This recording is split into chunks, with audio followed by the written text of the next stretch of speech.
Ungkit pelengseran Soeharto dan Gus Dur, tokoh Nu, Jokowi nggak pernah belajar sejarah.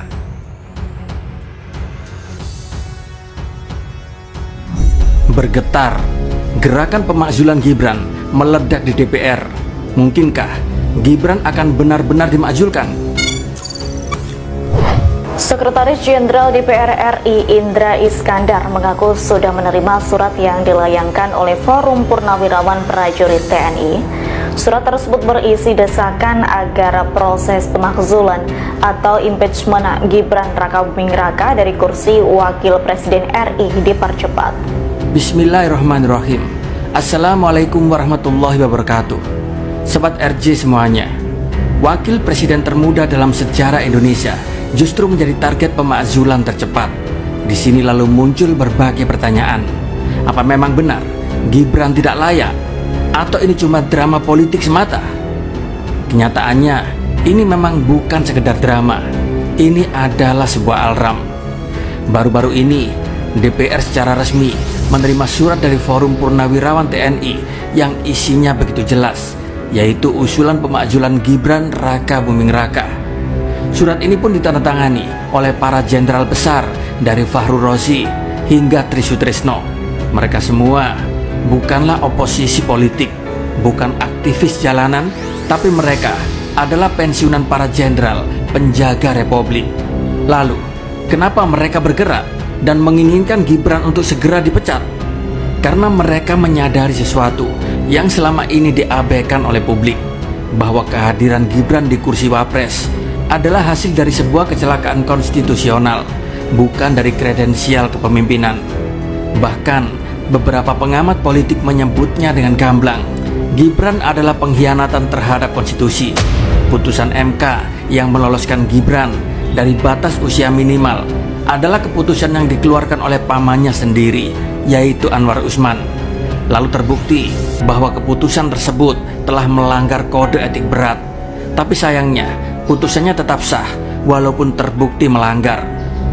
Disinilah logika publik diperkosa di depan mata. Usul pemakzulan Gibran itu secara teoritis ketatanegaraan bisa, tapi secara politik akan sulit. Secara politik akan sulit. Ketatanegaraan itu sudah mengatur kalau presiden, wakil presiden melakukan 5 hal atau terjadi 1 hal jadi 6 akhirnya: korupsi, penyuapan, pengkhianatan, tindak pidana berat, dan perbuatan tercela. Itu bisa dimajukan. Tapi itu teorinya. Prakteknya kan susah. Karena apa? Untuk memakzulkan seorang presiden atau wakil presiden itu harus diputuskan dulu oleh sidang pleno DPR yang dihadiri oleh minimal 2/3 dari seluruh anggota. Sidang pleno DPR ya? Iya. Ya. 2/3 dari yang hadir ini, 2/3 harus setuju bahwa ini harus dimakzulkan karena terbukti menyalahkan perbuatan tercela. Bayangin secara politik, 2/3 tuh berapa? Iya kan? Ya. Kalau dari 575 kira-kira 2/3 itu kan sudah harus anggota DPR 380-an lah ya, sekitar itulah. Kalau tidak sampai itu, nggak bisa. Ini baru dari hitung-hitungan politik ya, yang sulit iya. Gitu ya, karena nggak kondisi sekarang, apalagi nanti mungkin yang lain. Iya, nanti sesudah, udah lah, 2/3 oke, setuju, jadi dimakzulkan, bawa dulu ke MK untuk meminta putusan konfirmasi. Ya benar ini salah, kembalikan lagi DPR. DPR bersidang lagi, apakah ini mau diberikan ke MPR untuk dimakzulkan apa tidak.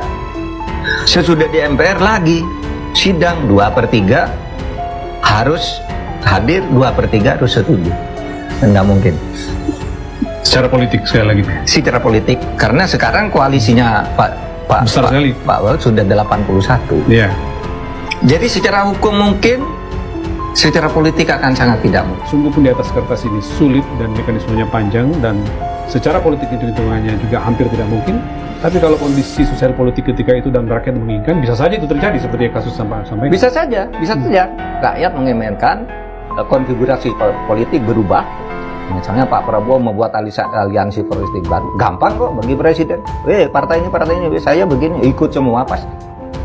Kan tinggal bagaimana tenggang rasa atau persepsi politik tentang Gibran oleh Pak Prabowo, kan tinggal itu sih. Kalau itu bisa konsolidasi sebentar, bisa seperti yang terjadi pada Pak Harto juga kan, sesudah dijatuhkan betapa kuatnya Pak Harto, didukung oleh 100% MPR, tapi sudah itu MPR menganggap bahwa Pak Harto nih tidak benar, terjadi konsolidasi kekuatan rakyat yang PP. Buat saya Pak Prabowo udah cukup 6 bulan ini diganggu oleh Jokowi dan rejimnya, ya, orang-orang Jokowi masa lalu. Sekarang lepas aja. Walaupun Pak Jokowi kemarin mengatakan tidak ada matahari kembar, cuma ada satu matahari. Matahari itu adalah Prabowo, kan Pak Jokowi udah ngomong itu. Ya udah ikhlasin aja. Kita kan sama-sama orang politik, kita tahu yang di bawah-bawah itu apa yang terjadi, kita tahu semua. Data kita sama. Datanya Pak Jokowi, datanya SBY, datanya Bu Mega, kita tahu semua kok. Data yang berkembang ini. Kita minta sekarang relakan Pak Prabowo menjadi presiden di Republik Indonesia 100%, ya, biar dia menjalankan cita-cita sosialisme dia, cita-cita dia sesuai dengan Pancasila yang disebut ekonomi Pancasila itu, agar kita ini 5 tahun ke depan udah kaya semua. Soal presiden dan wakil presiden dipilih dalam satu paket, Jokowi juga benar, tapi bahwa kemudian bila salah satu dijatuhkan, itu semua harus satu paket jatuh bersama, dalam hal ini presiden dan wakil presiden, ya ini kurang tepat ya. Pasangan presiden dan wakil presiden dalam satu paket mengatur mekanisme apabila presiden berhalangan tetap, meninggal dunia atau mengundurkan diri, maka wakil presiden yang menggantikannya. Panjang sejarah Indonesia ini wakil presiden menggantikan presiden di tengah jalan itu setidaknya pernah terjadi 2 kali ya.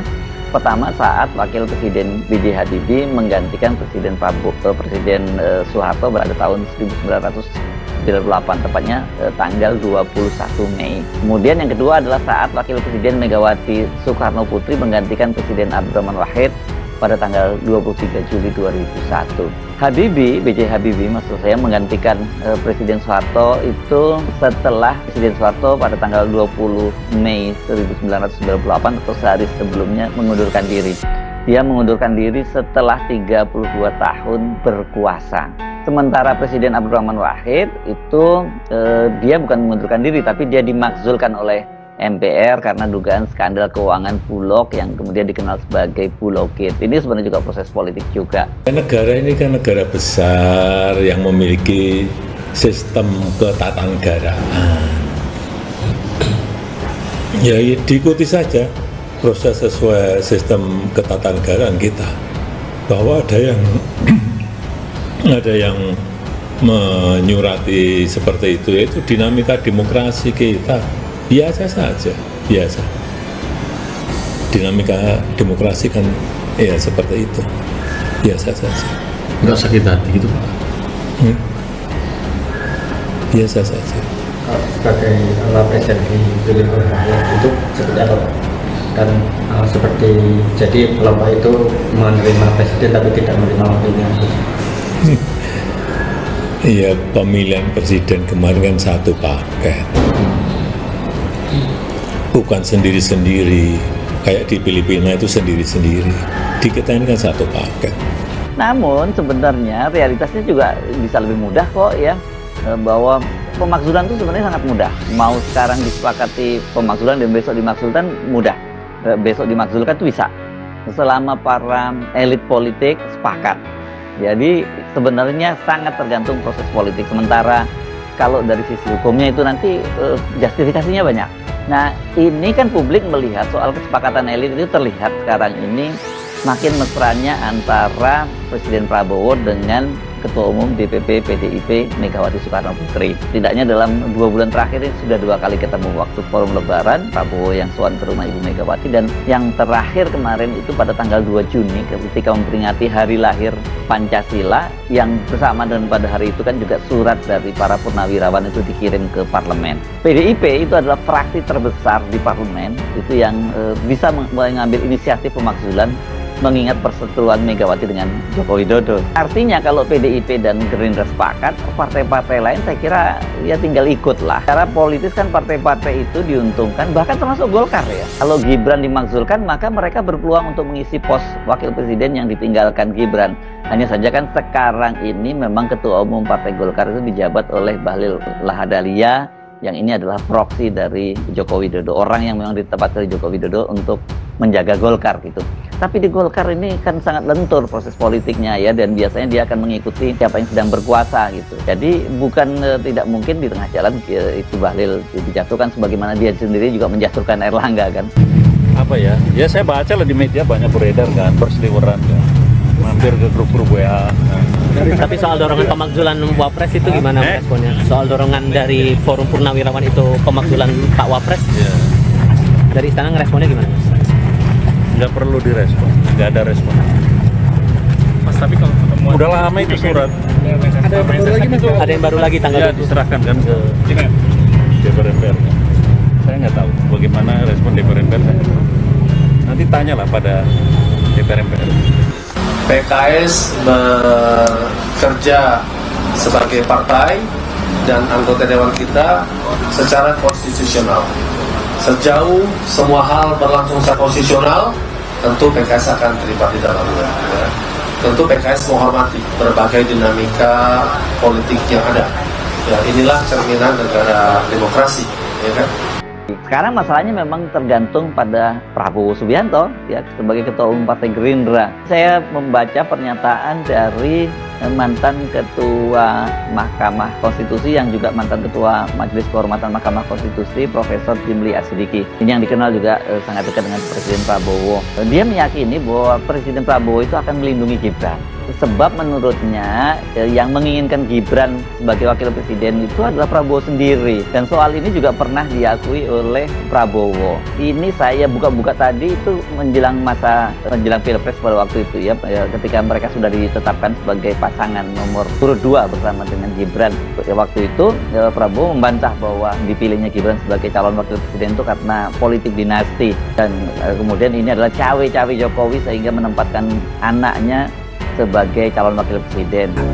Dan di tengah semua ini, ada satu hal yang menjadi sorotan kita semuanya. Apa kapasitas Gibran untuk memimpin bangsa ini? Apa yang sudah dia pecahkan? Dan apa visi strategisnya untuk negara? Selama ini yang ditampilkan ke publik hanyalah sebuah gimmick, bagi-bagi susu, rahasia rambut, bagi-bagi kosmetik. Dan kalaupun bicara di forum internasional tanpa substansi, tampil bak anak muda tapi tanpa narasi kebangsaan yang utuh. Bahkan di dalam debat, yang disorot publik bukanlah gagasan, tapi gaya dari Gibran. Sedangkan negara ini butuh pemimpin yang paham masalah rakyat, yang bisa memecahkan masalah rakyat, bukan influencer politik yang lihai tersenyum dan membungkuk-bungkuk di depan kamera, tapi menjadi pengkhianat partai yang membesarkan dirinya. Dan kini, publik dari rakyat biasa hingga Jenderal Purnawirawan mulai bertanya serius, apa iya negara sebesar Indonesia layak dikawal oleh seorang bocah yang tidak berani diskusi dengan mahasiswa? Dan apa iya negara sebesar Indonesia layak dikawal oleh seseorang yang lebih piawai tampil daripada berpikir? Negara ini butuh pemimpin yang berpikir, bukan sekedar tampil dan viral. Di sini Gibran bukan sekedar sosok, tapi dia adalah simbol dari sesuatu yang lebih dalam, bahwa kekuasaan hari ini bukan lagi soal kemampuan, tapi soal koneksi. Dan jika itu dibiarkan, maka harga yang harus dibayar bukan hanya kepercayaan publik, tapi masa depan Republik. Tentu saja, tuntutan dari para purnawirawan TNI ini cukuplah beralasan. Mereka bukan benci, tapi mereka teramat sayang terhadap NKRI. Ini Prabowo, wakilnya diobok-obok, ya kan? Sikap dia sendiri sebenarnya seperti apa ketika para purnawirawan ini kemudian meminta supaya Gibran dilengserkan? Wiranto, mantan Panglima ABRI, sesama kayak nama gua gitu kan, dia sudah bertemu dengan Prabowo dan saat konvers dia juga bilang Pak Prabowo tidak melarang dan seterusnya kan, bahkan menghargailah ada suara dari para jenderal ini begitu. Dan kita telusik juga kan ke beberapa orang-orang di Gerindra dan di sekelilingnya Prabowo kan, mereka mengambil pusing karena yang di ibaratnya di launch attack kayak di games gitu kan, tank itu kan Gibran ya, bukan Prabowo-nya. Ya samsaknya berarti Gibran gitu ya, bukan Prabowo gitu. Dan ya menikmati saja kan, yang diserang adalah Gibran-nya begitu. Dan mereka juga tidak melakukan mitigasi ya sampai informasi sampai per hari ini, tapi mereka menganggap kelompok itu adalah kelompok pendukung Anies gitu, ya udahlah biarin aja untuk jalan dan segala macam karena prosesnya panjang, Bram. Lalu kalau memakzulkan kan harus melalui tahapan-tahapan berlapis begitu ya, dan nanti ujungnya adalah di MPR. Sementara di MPR kan dikuasai oleh partai pendukungnya Prabowo begitu. Dan hal ini gue tanya juga ke Sunarko kan, ya biarin aja jalan saja. Yang penting Gibran ini terus disuarakan dan intinya adalah mau mendegradasi Gibran. Artinya tidak memberikan ruang bagi Gibran untuk maju di 2029. Bisa dibaca seperti itu, Pram. Mantap memang analisa Pram. Ya itu kan bisa kebaca juga ketika lu kemudian mendowngrade seseorang gitu kan, pasti ada tujuannya. Dan dalam hal ini apalagi kalau bukan 2029, dan mereka pasti juga sudah berpikir bahwa Jokowi akan mencoba untuk memajukan Gibran lagi entah sebagai capres atau cawapres gitu kan, kalau ada yang dukung partainya. Mantan Presiden Joko Widodo alias Jokowi angkat bicara terkait isu pemakzulan Wakil Presiden Gibran Rakabuming Raka. Jokowi mengatakan pemilihan kepala negara di Indonesia dilakukan dalam satu paket koalisi. Pemilihan presiden dan wakil presiden kemarin, kan, satu paket. Bukan sendiri-sendiri, kata Jokowi belum lama ini. Terkait adanya kesamaan situasi dengan Filipina, ia mengatakan itu berbeda, sebab di negara tersebut pemilihan presiden dan wakilnya itu terpisah. Di Filipina itu pemilihan presiden dan wapres sendiri-sendiri. Di kita ini, kan, satu paket, tambahnya. Terkait hal ini, salah satu kader PKB, Umar Hasibuan angkat bicara untuk membalas pernyataan dari Jokowi. Lewat cuitan di akun media sosial X pribadinya, Umar Hasibuan menyebut ada ketakutan dari Jokowi terkait isu pemakzulan anaknya ini. Ia menyebut hal yang sama pernah terjadi saat Megawati Soekarnoputri naik menjadi presiden dan yang dialami oleh Soeharto. Ada ketakutan yang teramat di dirinya anaknya dimakzulkan. Dia gak pernah belajar sejarah, tulisnya dikutip Minggu tanggal 8 Juni tahun 2025. Gus Dur dilengserin lalu Megawati jadi presiden, tambahnya. Soeharto dimakzulkan lalu Habibie jadi presiden, jelasnya. Umar kemudian lanjut menyindir Jokowi terkait pernyataan soal presiden dan wakil presiden yang sepaket. Sepaket dari mana Jok? Paket dari Shopee, Tokped atau Lazada, terangnya.